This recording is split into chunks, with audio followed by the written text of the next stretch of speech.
പാകിസ്ഥാന്റെ മണ്ണിൽ പോയി കാശ്മീരിനെ പറ്റി സംസാരിക്കാം, എന്നാൽ ഇന്ത്യയിൽ വന്ന ഇന്ത്യയുടെ ചോദ്യങ്ങളെ നേരിടാൻ ത്രാണിയില്ല. ന്യൂഡൽഹിയിൽ കണ്ടത് അതാണ്.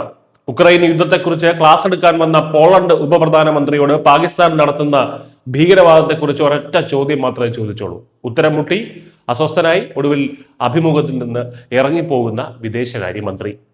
അതെ, ഇത് പഴയ ഇന്ത്യയല്ല, മുഖത്ത് നോക്കി ചോദിക്കാൻ കെൽപ്പുള്ള പുതിയ ഭാരതം തന്നെയാണ്. ചോദിക്കാനുള്ള ചോദ്യങ്ങൾ ചോദിക്കുക തന്നെ ചെയ്യും.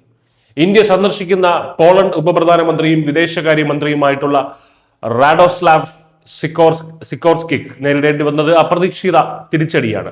NDTV executive editor Aditya Raj കൗളുമായിട്ടുള്ള സംഭാഷണത്തിനിടയിലാണ് നാടകീയ രംഗങ്ങൾ അരങ്ങേറിയത്. യൂറോപ്പിലെ യുദ്ധങ്ങളെക്കുറിച്ച് വാചാലനായ മന്ത്രിയോട് ഇന്ത്യ കാലങ്ങളായി അനുഭവിക്കുന്ന പാകിസ്ഥാന്റെ അതിർത്തി കടന്നുള്ള ഭീകരതയെക്കുറിച്ച് ചോദിച്ചു. ചോദ്യം കേട്ടപാടെ മന്ത്രിയുടെ ഭാവം മാറി, അസ്വസ്ഥത പ്രകടമായി.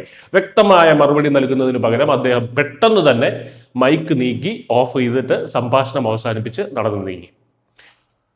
റഷ്യ ഉക്രൈൻ വിഷയത്തിൽ ഇന്ത്യ ശക്തമായ നിലപാടെടുക്കണമെന്ന് ആവശ്യപ്പെട്ട അതേ മന്ത്രിക്ക് ഇന്ത്യയുടെ സുരക്ഷാ പ്രശ്നത്തിൽ പറയാൻ മറുപടിയില്ലായിരുന്നു എന്നതാണ് വൈരുദ്ധ്യം.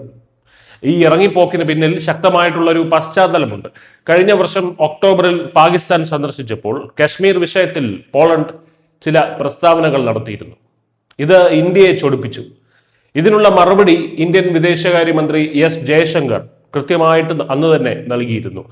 ഇന്ത്യയെ തെരഞ്ഞുപിടിച്ച് ലക്ഷ്യം വയ്ക്കുന്നത് നീതിയല്ല എന്നും ഭീകരവാദത്തിന് കൂട്ടുനിൽക്കുന്നവരെ സഹായിക്കരുതെന്നും അങ്ങനെ കൂട്ടുനിൽക്കുന്നവരെയും അങ്ങനെ തന്നെ കാണാൻ കഴിയുകയുള്ളൂ എന്നും ജയശങ്കർ പോളണ്ടിനെ ഓർമ്മിപ്പിച്ചിട്ടുണ്ടായിരുന്നു. ന്യൂയോർക്കിലും പാരീസിലും വെച്ച് നടന്ന കൂടിക്കാഴ്ചകളിൽ ഇന്ത്യയുടെ ഈ അതൃപ്തി പോളണ്ടിനെ അന്ന് തന്നെ ജയശങ്കർ അറിയിച്ചതുമാണ്.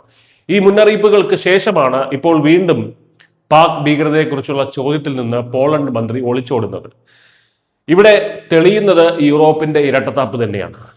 ഉക്രൈനിലെ റഷ്യൻ നീക്കങ്ങളെ കൊളോണിയലിസം, ഇമ്പീരിയലിസം, അധിനിവേശം എന്നൊക്കെ വിളിക്കുന്ന പോളണ്ട് അത് തടയാൻ ഇന്ത്യയുടെ സഹായം അഭ്യർത്ഥിക്കുന്നുണ്ട്.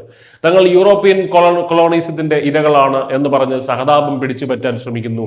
എന്നാൽ ദശാബ്ദങ്ങളായി ഇന്ത്യ അനുഭവിക്കുന്ന പാക് സ്പോൺസേഡ് ഭീകരതയെക്കുറിച്ച് ചോദിക്കുമ്പോൾ അവർക്ക് നാക്ക് പൊങ്ങുന്നില്ല, മൗനം മാത്രം.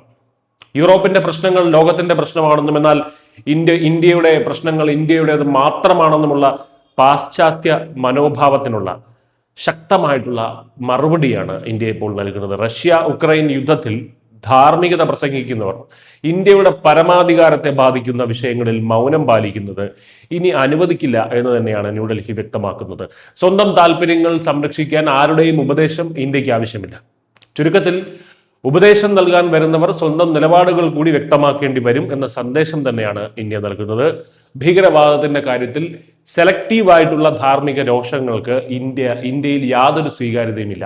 ചോദ്യങ്ങളിൽ നിന്ന് ഇറങ്ങിപ്പോകാം, പക്ഷേ ഇന്ത്യ ഉയർത്തുന്ന യാഥാർത്ഥ്യങ്ങളിൽ നിന്ന് ഒളിച്ചോടാൻ ഇനി ആർക്കും തന്നെ സാധിക്കില്ല. News desk, news India Malayalam.